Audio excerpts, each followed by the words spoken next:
গোটেই ভাৰতবৰ্ষত প্ৰতিজন ছাত্ৰ বা ছাত্ৰীৰ যিবোৰ ছাত্ৰ ছাত্ৰী বিদ্যালয়ত অধ্যয়ন কৰি আছে আৰু যিবোৰ ছাত্ৰ বা ছাত্ৰীৰ ভেলিড আধাৰ কাৰ্ড আছে আৰু লগতে বিদ্যালয়ত যিখন বিদ্যালয়ত পঢ়ি আছে সেই বিদ্যালয়ৰ ইউডাইছ কোডত ছাত্ৰ বা ছাত্ৰীৰ পেন নাম্বাৰ অৰ্থাৎ পাৰ্মানেণ্ট এডুকেশ্যন নাম্বাৰ আছে সেইবোৰ ছাত্ৰ ছাত্ৰীৰ আপাৰ আইডি হ'ব আৰু সেই আপাৰ আইডি বনাবলৈ হ'লে প্ৰতিজন ছাত্ৰৰ অভিভাৱক সি ছাত্ৰৰ মাক হ'ব পাৰে দেউতাক হ'ব পাৰে বা যিকোনো ধৰণৰ লিগেল গাৰ্ডিয়ান হ'ব পাৰে তেখেতসকলে বিদ্যালয়ত যাব লাগিব বিদ্যালয়ত গৈ কিনে তেখেতসকলে কি কৰিব লাগিব এটা সন্মতি প্ৰদানৰ এটা ফৰ্ম তাত পাব সেই সন্মতি প্ৰদানৰ ফৰ্মখন ফিল আপ কৰি বিদ্যালয়ত জমা দিব লাগিব জমা দিয়াৰ পিছত এনেকুৱা এটা আপাৰ আইডি বা আপাৰ কাৰ্ড ছাত্ৰ বা ছাত্ৰীসকলৰ ভাৱে এনেকুৱা এটা আপাৰ কাৰ্ড হৈ যাব ঠিক আছে সো আপাৰ কাৰ্ড বা আপাৰ আইডি কাৰ্ড কেনেকৈ জেনাৰেট কৰিব লাগে বা কেনেকৈ প্ৰস্তুত কৰিব লাগে তাৰ ওপৰত ভিডিঅ' আছে সেই ভিডিঅ'ৰ লিংক মোৰ এই ভিডিঅ' ডেছক্ৰিপশ্যন বক্সত দিয়া থাকিব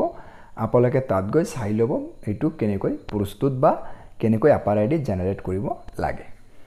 সো আজিৰ ভিডিঅ'টোত গাৰ্জিয়ানসকলে বিদ্যালয়ত গৈ যেটো কি দিব লাগিব কনসেন্ট বা সন্মতি প্ৰদানৰ ফৰ্মখন ফিল আপ কৰি বিদ্যালয়ত জমা দিব লাগিব সেই সন্মতি প্ৰদানৰ ফৰ্মখন মই আগৰ এটা ভিডিঅ'ত অসমীয়াত সন্মতি প্ৰদানৰ ফৰ্মখন কেনেকৈ ফিল আপ কৰিব লাগে সেইটো আলোচনা কৰিছিলোঁ আজি মই ইংলিছ ভাৰ্সন সন্মতি প্ৰদানৰ যেটো ফৰ্ম ইংলিছ ভাৰ্সনৰ যেটো ফৰ্ম আছে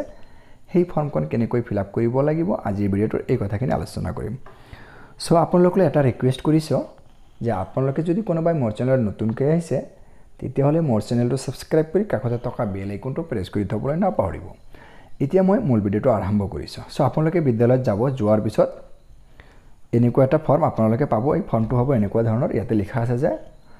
consent by father mother legal guardian of student for upper ID generation upper ID generate কৰিবলৈ হলে ছাত্ৰ বা ছাত্ৰৰ পিতা মাতা নহলে legal guardian মানে ছাত্ৰৰ দেউতা বা মাকে নহলে ছাত্ৰৰ legal guardian স্কুলত গৈ কনসেন্ট ফৰ্মখন ফিল আপ কৰিব লাগিব কনসেন্ট মানে সন্মতি প্ৰদানৰ ফৰ্ম এই ফৰ্মখন ফিল আপ কৰি বিদ্যালয়ত জমা দিলে স্কুলৰ তৰফৰ পৰা স্কুলৰ ইউডাইছ প্লাস যেটো পোৰ্টেল আছে সেই পোৰ্টেলত গৈ স্কুলে এই আপাৰ আইডিটো প্ৰস্তুত বা বনাব ঠিক আছে তো আপোনালোকে গাৰ্ডিয়ান সকলে এইটো ফিল আপ কৰিব লাগিব গাৰ্ডিয়ান সকলে কেনেকৈ ফিল আপ কৰিব লাগিব ইয়াতে দেখিবলৈ পাইছে যে নেম অফ স্কুল সো আপোনাৰ ল'ৰা বা আপোনাৰ ছোৱালীজন যিখন বিদ্যালয়ত পঢ়ি আছে সেই বিদ্যালয়ৰ নামটো ইয়াতে আপোনালোকে লিখিব লাগিব তাৰ পিছত ইয়াতে আছে যে ইউডাইছ কোড যিখন বিদ্যালয়ত পঢ়ি আছে সেই বিদ্যালয়ৰ ইউডাইছ কোডটো ইয়াতে লিখিব লাগিব সো এইখিনি কাম কৰিলে কৰাৰ পিছত কি কৰিব আপুনি ধৰক সেই ছাত্ৰৰ দেউতাক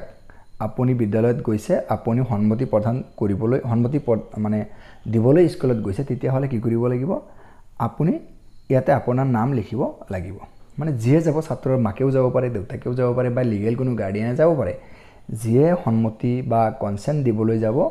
তেখেতৰ নাম ইয়াতে লিখিব লাগিব তাৰ পিছত কি কৰিব লাগিব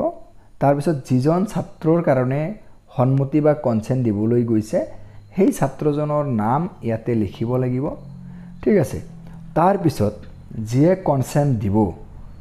মানে যিয়ে সন্মতি দিব তেখেতে এই মই বাকচত দেখাইছো ইয়াতে পাঁচটা ডকুমেন্টছ আছে যেনেকুৱা আধাৰ কাৰ্ড পান কাৰ্ড ইপিক মানে ভোটাৰ আইডি কাৰ্ড ডিএল মানে ড্ৰাইভিং লাইসেন্স আৰু পিপি মানে পাসপোৰ্ট এই পাঁচটা ডকুমেন্টৰ যিকোনো এটা ডকুমেন্টৰ জেৰেক্স কপি লৈ স্কুলত যাব লাগিব এই সন্মতি বা কনসেন্ট ফৰ্মখন ফিল আপ কৰিবৰ কাৰণে তো ইয়াৰে যিকোনো এটা ডকুমেন্ট যিয়ে কনসেন্ট দিব তেখেতে লৈ যাব লাগিব আৰু এইটো ঘৰত মই দেখাইছো এইটো যে ইয়াতে যেটো ঘৰ আছে এই ঘৰত সেই পাঁচটা ডকুমেন্টৰ যেটো ডকুমেন্ট লৈ যাব সেই ডকুমেন্টৰ নাম্বাৰটো ইয়াতে লিখিব লাগিব সো ইয়াতে নাম্বাৰটো লিখিলে লিখাৰ পিছত ইয়াতে আৰু কৰিব লগা একো নাই ঠিক আছে তাৰ পিছত তললৈ স্ক্ৰল কৰি আহিছে তলত এটা ঠাই ইয়াতে দেখিবলৈ পাব যে সিগনেচাৰ ওকে